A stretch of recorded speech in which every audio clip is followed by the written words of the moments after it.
जय हिंद दोस्तों। आज का हमारा टॉपिक बहुत ही इंटरेस्टिंग और बहुत ही मज़ेदार है। आपको सबसे पहले इस टॉपिक के बारे में ये बता देना चाहते हैं कि इस टॉपिक को टीचर भी पढ़ाने से पीछे हटते हैं, क्योंकि कुछ इसमें ऐसी बातें हैं जो लोगों को कंफ्यूज करती हैं।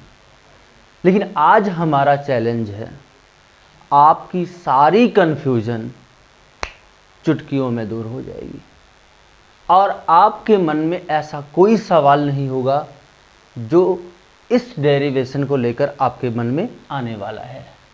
वृत्ताकार धारावाही कुंडली की अक्ष के अनुदिश चुंबकीय क्षेत्र।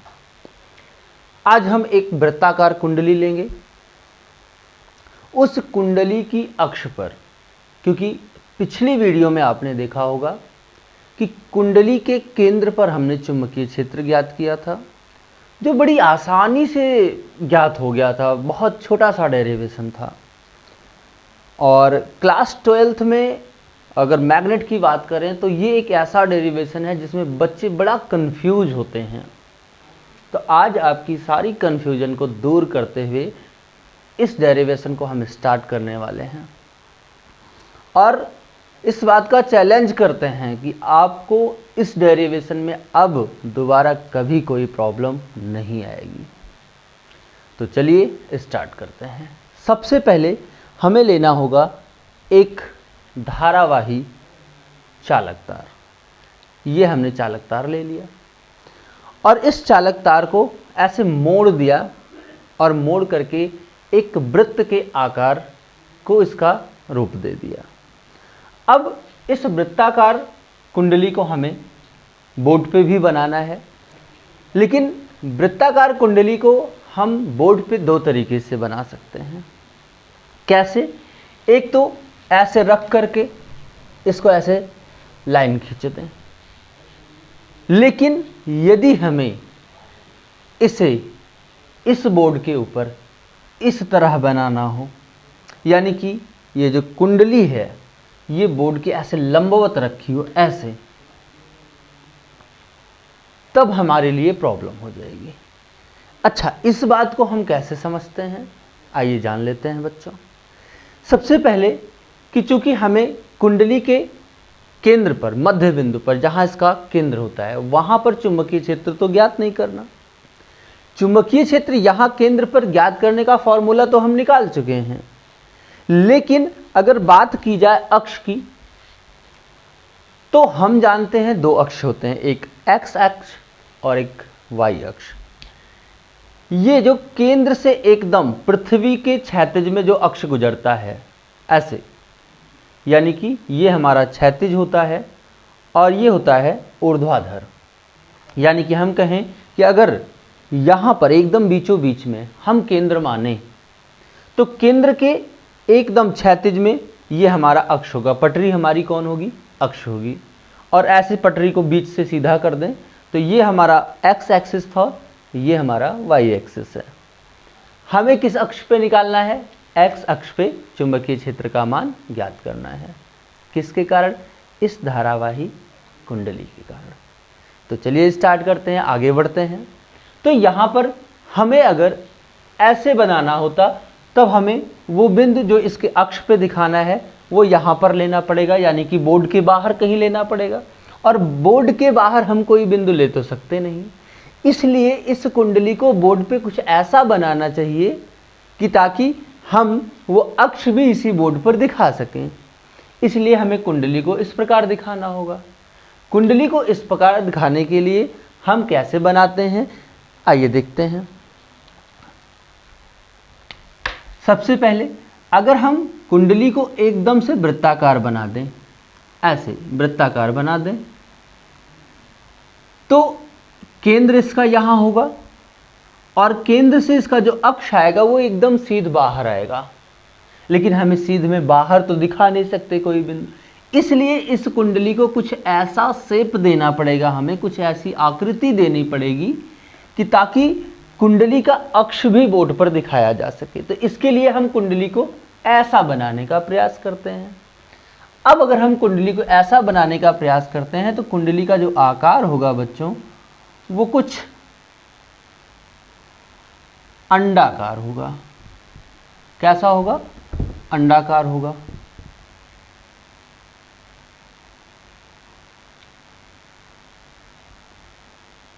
ये हो जाता है हमारा, ये हमारी कौन है? कुंडली है।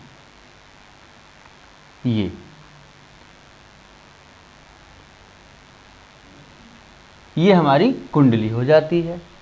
अब इस कुंडली को एक सिरे के धन और एक सिरे को ऋण, चाहे इस सिरे को आप जोड़ दो या इस सिरे को, इससे कोई फर्क नहीं पड़ता है।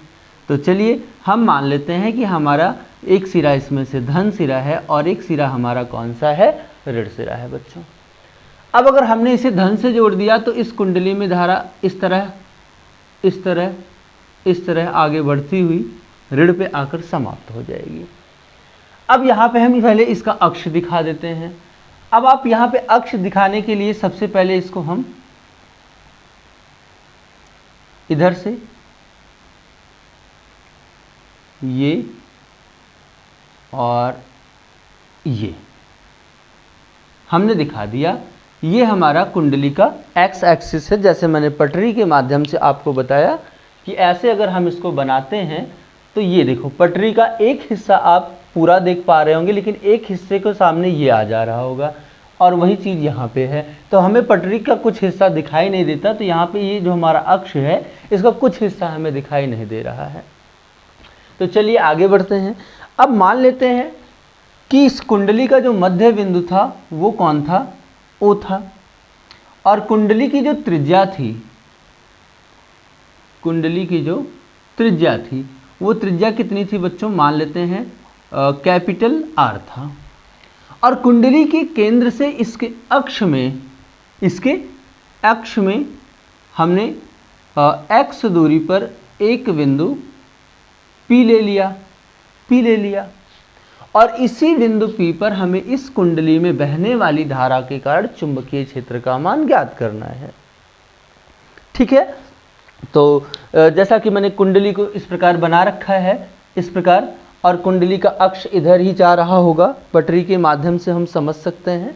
ये ऐसे ही अक्ष है, पटरी के इस कोने पर हमारा बिंदु पी रखा हुआ है और उसी बिंदु पी पर हमें चुंबकीय क्षेत्र का मान ज्ञात करना है। तो चलिए शुरुआत करते हैं और आगे बढ़ते हैं। तो सबसे पहले हम क्या करते हैं कि हमने मान लिया कि ये जो हमारी कुंडली थी, इस कुंडली में बहने वाली धारा का मान कितना था? आई एम्पियर की थी धारा। अब हमें यहाँ पर दो अल्प अवयव लेने हैं, छोटे छोटे तार के टुकड़ों को मानने हैं। तो सबसे पहले मैंने मान लिया कि यहाँ पर कुंडली का एक छोटा सा टुकड़ा था जिसकी लंबाई थी कितनी? Del L. अब इस डेल एल तार के टुकड़े के कारण यदि मैं बिंदु P पर चुंबकीय क्षेत्र निकालूं तो हमें लगाना पड़ेगा बायो-सेवर्ट का नियम। और बायो-सेवर्ट का नियम तो कहता है कि किसी छोटे से तार के टुकड़े के कारण जो उत्पन्न चुंबकीय क्षेत्र होता है वो del V is equal to mu naught upon 4 pi into I del L sine theta upon r square, जहाँ पे आई कौन होता है? चालक में बहने वाली धारा। डेल एल कौन है? चालक तारखंड की लंबाई। साइन थीटा कौन है? तारखंड और बिंदु को मिलाने वाली रेखा के बीच का कोण होता है। तथा आर सबसे इंपॉर्टेंट है, चालक खंड और बिंदु के बीच की दूरी होती है। तो बच्चों चलो सबसे पहले यहाँ पे ये हमारा चालक खंड था और ये बिंदु P था, इनके बीच की न्यूनतम दूरी तो डेल एल की ये थी। अगर इनको हम ऐसे, ये दूरी थी। इस दूरी का नाम आप मान भी सकते हैं और निकाल भी सकते हैं, एकदम से स्वतंत्र हैं। अगर हम कह दें कि इस वृत्ताकार कुंडली की त्रिज्या r थी और यहाँ से लेकर यहाँ तक की दूरी कितनी थी? x थी, तो ये बन रहा है एक समकोण त्रिभुज। ये कैसा त्रिभुज बन रहा है बच्चों? एक समकोण त्रिभुज, त्रिभुज O, P और DL। ये कैसे त्रिभुज का निर्माण कर रहा है? समकोण त्रिभुज का निर्माण कर रहा है। तो क्योंकि ये कोण कितना है यहाँ पे? 90 डिग्री पर है, तो इस भुजा का मान कितना हो जाएगा? इस भुजा का मान हो जाएगा under root r square plus x square. तो इस भुजा का भी मान आ गया। अब चलिए भाई, तो देर किस बात की, दूरी भी पता हो गई, चालक खंड की लंबाई भी पता है, एक चीज और बाकी है निकालना, वो भी बीच का कोण। तो ये बीच का कोण आपके लिए सबसे ज़्यादा इम्पॉर्टेंट है। अब हम यहाँ पे जो हमने ये चालक तार लिया था, यहाँ से अपने ये मान लेते हैं हमारा वो था कुंडली थी, वृत्ताकार कुंडली थी, इसका अक्ष ये था, अक्ष तो मिला दिया। यहाँ पे हमने तार का बहुत छोटा सा टुकड़ा लिया है। अब सोचो ये छोटा सा टुकड़ा जो यहाँ पे हमने लिया है, इस छोटे के टुकड़े से साथ ये जो हमने मिलाया है, ये जो भुजा मिलाई है, ये कितना कोण बना रही है, क्योंकि कोण भी इम्पॉर्टेंट होता है, जैसे कि यहाँ पे लिखा हुआ है।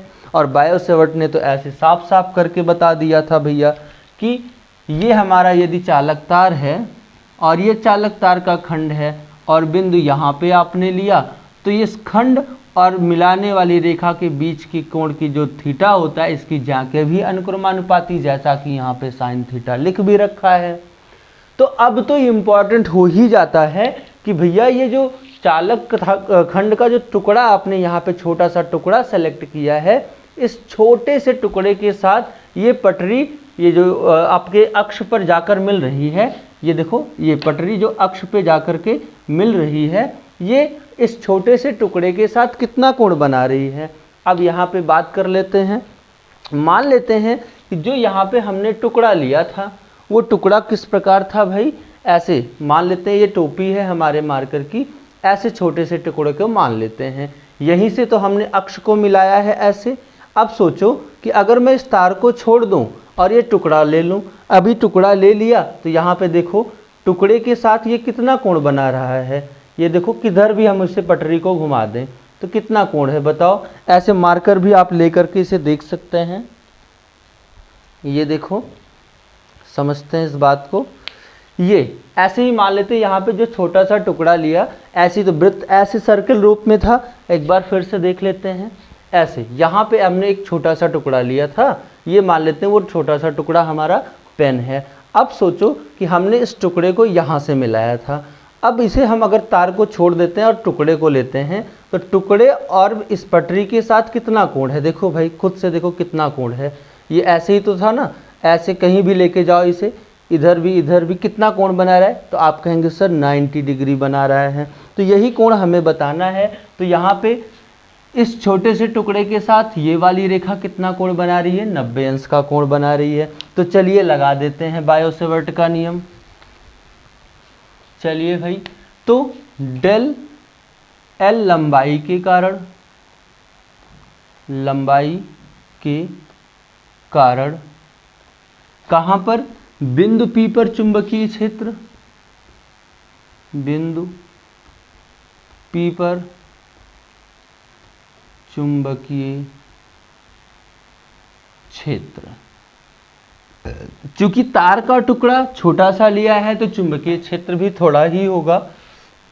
Del B is equal to mu naught upon 4 pi into धारा कितनी थी, I ही थी, तार की लंबाई डेल L ही थी, साइन थीटा अभी अभी हम लोगों ने प्रूफ किया कि पेन और पटरी ऐसे ही तो हमारा अक्ष था, ऐसे बीच में जाके मिला हुआ था, ये पेन और पटरी यही तो टुकड़ा था हमारा, इसके बीच का कोण कितना दिख रहा है, 90 डिग्री दिख रहा है। तो बीच का कोण यहाँ पे लिख देंगे साइन 90 बटे बीच की दूरी का वर्ग करना है, और बीच की दूरी कितनी है, under root r square plus x square का वर्ग करना है। तो आगे भी इसे सॉल्व कर लेते हैं।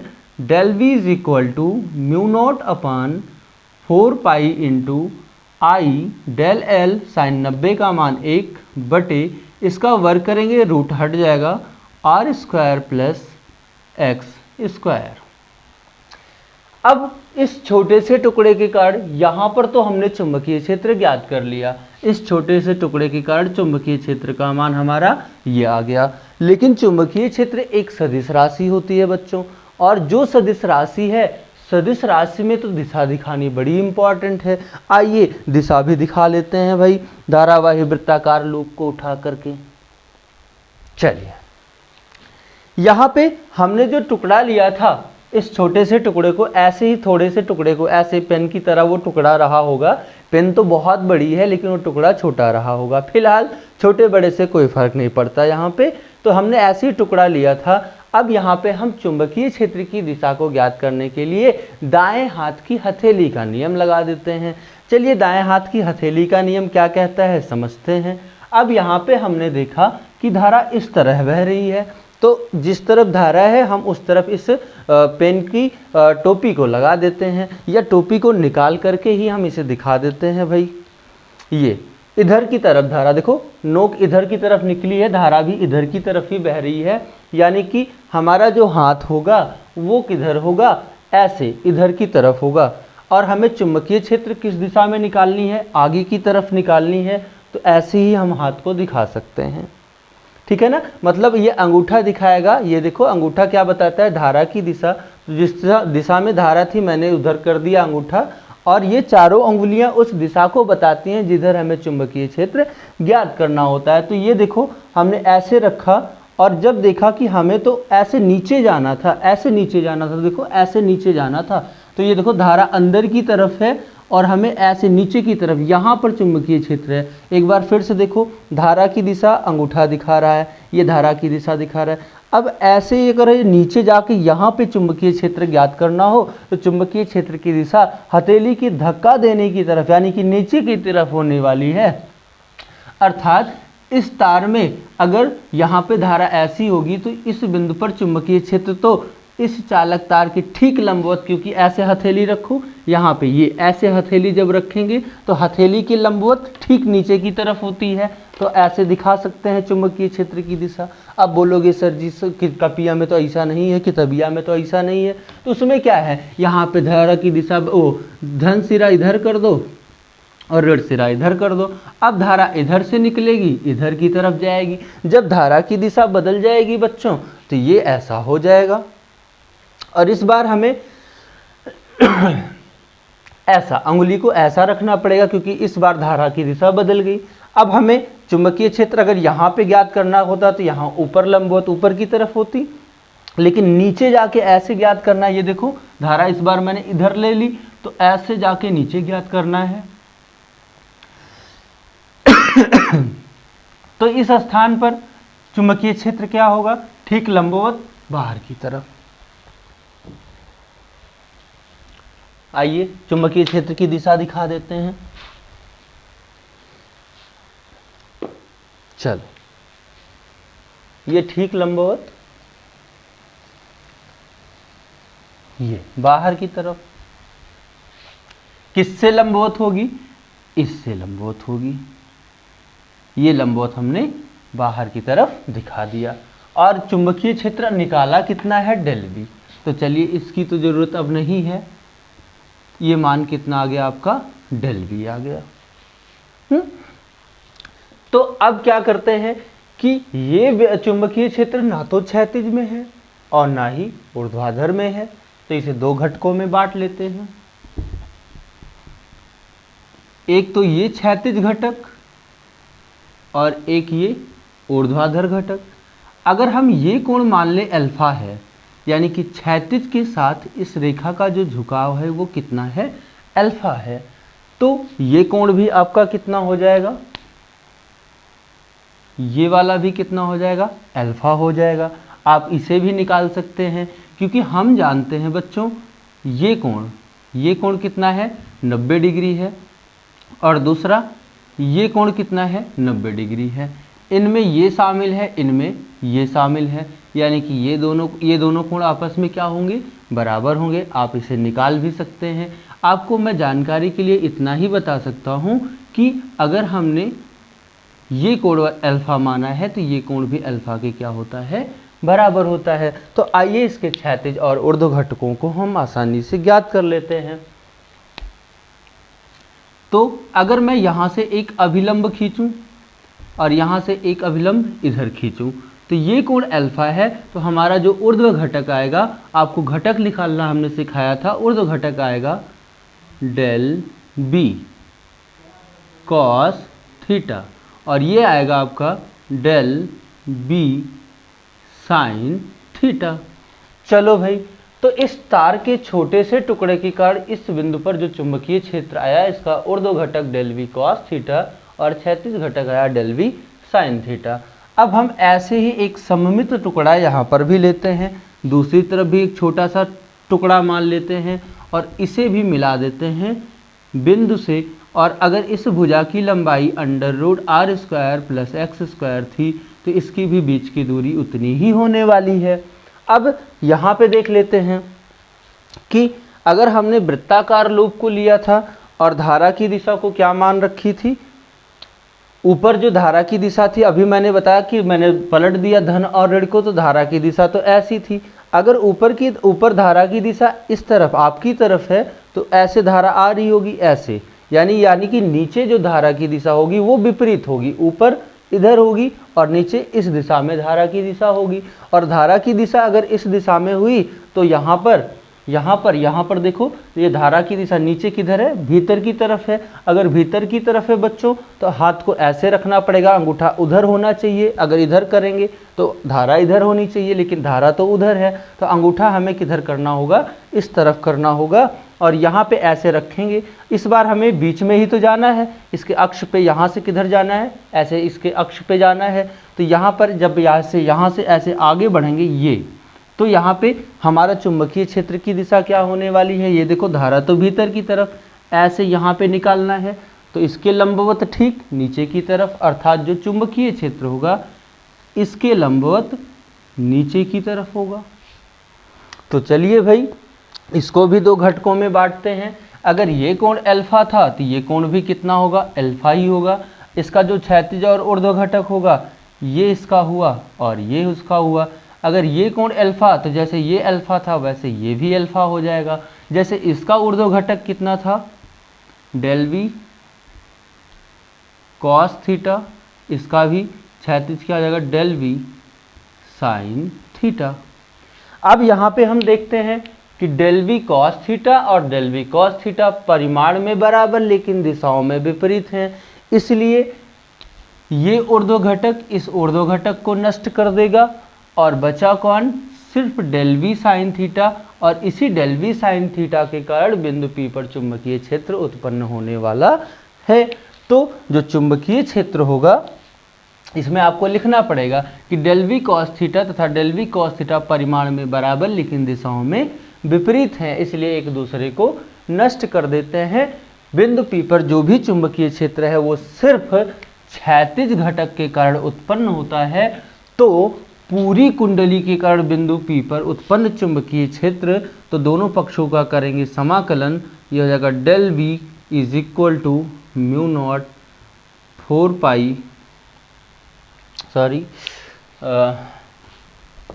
पूरी कुंडली के कारण उत्पन्न चुंबकीय क्षेत्र किसकी वजह से हो रहा है, डेल V साइन थीटा। इतना ही चुंबकीय क्षेत्र, जो फाइनली चुंबकीय क्षेत्र वो कितना है, डेल वी साइन थीटा, क्योंकि ये दोनों तो क्या हो जाते हैं, नष्ट हो जाते हैं। तो ये हमारा जो चुंबकीय क्षेत्र उत्पन्न होता है बच्चों, वो किसके कारण होता है, डेल वी साइन थीटा के कारण उत्पन्न होता है। यहाँ पे ये थीटा था, कितना था, अल्फा था, सॉरी ये कितना था, ये कोण अल्फा माना था, तो ये अल्फा ही होगा। ये अल्फा कर लो सारे स्थानों पर, ये अल्फा होगा और ये भी आपका कितना हो जाएगा, अल्फा हो जाएगा। अर्थात अब अगर हम ये निकालना चाहते हैं कि पूरी कुंडली के कारण चुंबकीय क्षेत्र, तो पूरी कुंडली के कारण चुंबकीय क्षेत्र का जो मान होगा वो कितना होगा, B समाकलन करना होगा बंद कुंडली का। ये जो गोला बीच में लगाया है ये बंद कुंडली का सिंबल होता है और कितना होगा, डेल वी साइन अल्फा होगा। तो चलिए भाई, डेल वी का मान तो हमने पीछे निकाल रखा है, B समाकलन डेल वी का मान है μ0 4 pi into I del L R² plus x² into sine alpha. ठीक है, अब यहाँ पे हमारा वेरिएबल कौन है, हमारा वेरिएबल मान सिर्फ डेल L है, यानी कि ये छोटा सा टुकड़ा। अब हम इसका करेंगे समाकलन, बाकी लोगों को करेंगे एक तरफ। ये हो जाएगा B mu naught upon 4 pi I sine alpha upon r square plus x square समाकलन डेल एल का होगा। डेल एल का जब समाकलन होगा तो डेल एल का मान कितना हो जाएगा? डेल एल का समाकलन मतलब पूरे वृत्ताकार लूप की लंबाई जो किसके बराबर होती है? 2 पाई आर के बराबर होती है बच्चों। तो आइए इसका मान रखते हैं और आगे इसे हल करते हैं और हल करके इसका पूरी तरह कैलकुलेशन कर लेते हैं।